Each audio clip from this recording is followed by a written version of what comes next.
Albert Einstein ने एक बार कहा था, हम अपनी समस्याओं को उसी सोच के स्तर से हल नहीं कर सकते जिसने उन्हें बनाया है। हाँ। और आज हम ORF यानी ऑब्जर्वर रिसर्च फाउंडेशन के एक ताज़ा लेख पर बात करने वाले हैं।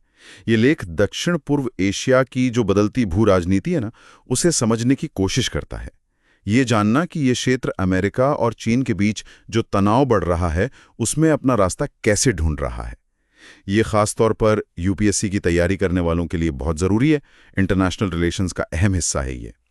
अब तक तो ऐसा होता था है ना कि दक्षिण पूर्व एशिया के देश वो अमेरिका और चीन के बीच सीधे सीधे किसी का पक्ष लेने से बचते थे। हाँ, बिल्कुल। अपनी स्वायत्तता बनाए रखते थे, एक तरह का संतुलन साधते थे, जिसे हेजिंग कहते हैं। हाँ, हेजिंग मतलब सुरक्षा के लिए अमेरिका पर थोड़ी निर्भरता और व्यापार के लिए चीन पर। बिल्कुल सही। पर क्या ये रणनीति अब भी काम कर रही है?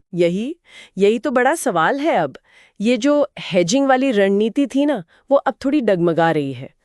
अब देखिए, पहले ट्रंप प्रशासन, फिर कोविड आया और अब बाइडेन प्रशासन के दौर में भी ये जो अमेरिका चीन की खींचतान है, ये सिर्फ सुरक्षा तक ही नहीं रही। अच्छा। हाँ, अब इसमें व्यापार आ गया है, टेक्नोलॉजी आ गई है, सप्लाई चेन, सब कुछ।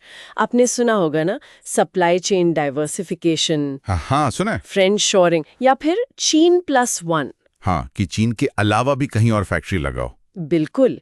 तो ये सब दिखाता है कि कैसे अब सुरक्षा और अर्थव्यवस्था वो एक दूसरे से पूरी तरह जुड़ गए हैं। और सुनने में आ रहा है कि दूसरे ट्रंप प्रशासन का जो रवैया है वो इसे और मुश्किल बना रहा है। खबरें हैं कि चीन के साथ साथ अब इन दक्षिण पूर्वी एशियाई देशों पर भी ऊंचे टैरिफ लगे हैं और यहां तक कि अमेरिका अपनी सुरक्षा गारंटी को व्यापारिक समझौतों से जोड़ने की बात कर रहा है। बिल्कुल, संकेत तो ऐसे ही मिल रहे हैं। तो फिर क्या इसका मतलब ये समझे कि किसी का पक्ष ना लेने वाला ऑप्शन वो खत्म हो रहा है? हाँ, आप कह सकती हैं कि वो रास्ता बहुत मुश्किल हो गया है।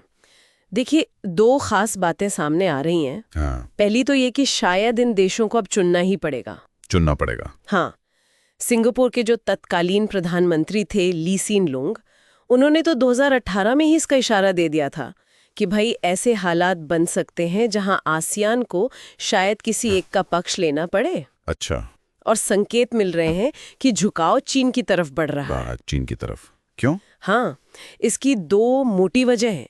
एक तो चीन का बढ़ता हुआ आर्थिक दबदबा, वो तो है ही, और दूसरा अमेरिका की जो सुरक्षा गारंटी है उसकी विश्वसनीयता पर सवाल उठने लगे हैं। हाँ। खासकर तब जब वो सुरक्षा के बदले व्यापार में रियायतें जैसी चीजें मांगने लगे हैं। अच्छा, ये तो दिलचस्प है।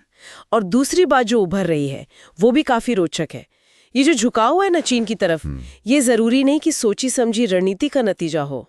मतलब ये कि कई सर्वे हुए हैं जो दिखाते हैं कि इन देशों के जो एलीट वर्ग हैं, जो प्रभावशाली लोग हैं, वो अभी भी चीन के इरादों को लेकर थोड़े सावधान हैं और उनका झुकाव अमेरिका की तरफ ज्यादा है। लेकिन फिर भी चीन की तरफ जा रहे हैं। हाँ, जमीनी हकीकत यही है।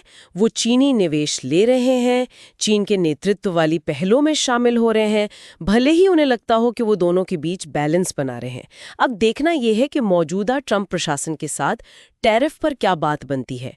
उससे काफी हद तक तय होगा कि ये एलीट क्लास आगे क्या रुख अपनाएगा। ये समझना कि कैसे देश चीन की तरफ झुक सकते हैं भले ही उनके नेता सावधान हों, ये काफी अहम पॉइंट है।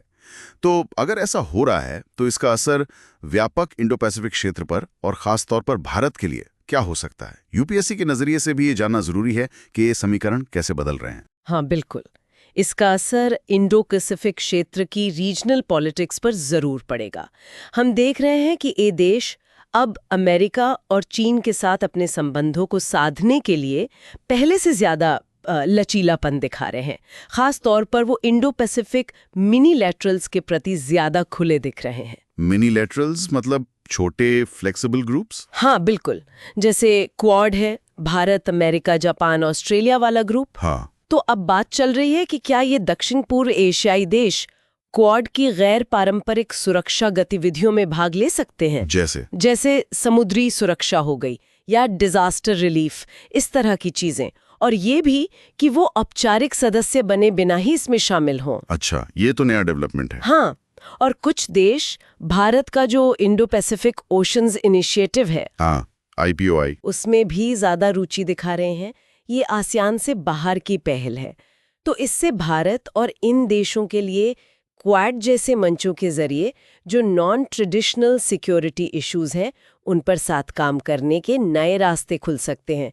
ये देश अब आसियान केंद्रित ढांचों से परे भी अमेरिका और उसके सहयोगियों के साथ काम करने के मौके तलाश रहे हैं। तो कुल मिलाकर कहें तो दक्षिण पूर्व एशिया एक ऐसे मोड़ पर खड़ा है जहां वो पुरानी बैलेंसिंग एक्ट वाली रणनीति दबाव में है और एक नई हकीकत सामने आ रही है। ये देखना वाकई दिलचस्प होगा कि ये देश इस मुश्किल भू राजनीति में अपनी आज़ादी कैसे बनाए रखते हैं। यूपीएससी उम्मीदवारों के लिए तो ये एक तरह की केस स्टडी है कि कैसे छोटे देश बड़ी ताकतों के बीच अपनी जगह बनाते हैं। बिल्कुल। और यहाँ एक सोचने वाली बात भी छोड़ जाते हैं। जब बड़ी शक्तियों के बीच टकराव इतना बढ़ जाए तो इन छोटे देशों के पास अपनी स्वायत्ता बनाए रखने के लिए इस लचीलेपन और नई तरह की कूटनीति के अलावा और क्या ठोस रास्ते बचते हैं? क्या वो हमेशा सिर्फ रिएक्ट ही कर सकते हैं या अपनी किस्मत खुद भी लिख सकते हैं? ये वाकई एक गहरा सवाल है। ये विश्लेषण यूपीएससी उम्मीदवारों और अंतर्राष्ट्रीय मामलों में रुचि रखने वाले सभी के लिए उपयोगी हो सकता है। अगर सुनने वालों के कोई सवाल हैं या वो किसी और विषय पर ऐसी ही गहरी चर्चा चाहते हैं तो हमें कमेंट्स में ज़रूर बताएं। और हाँ, अगर आपको ये चर्चा पसंद आई तो इसे लाइक करें और हमारे चैनल को सब्सक्राइब करना ना भूलें।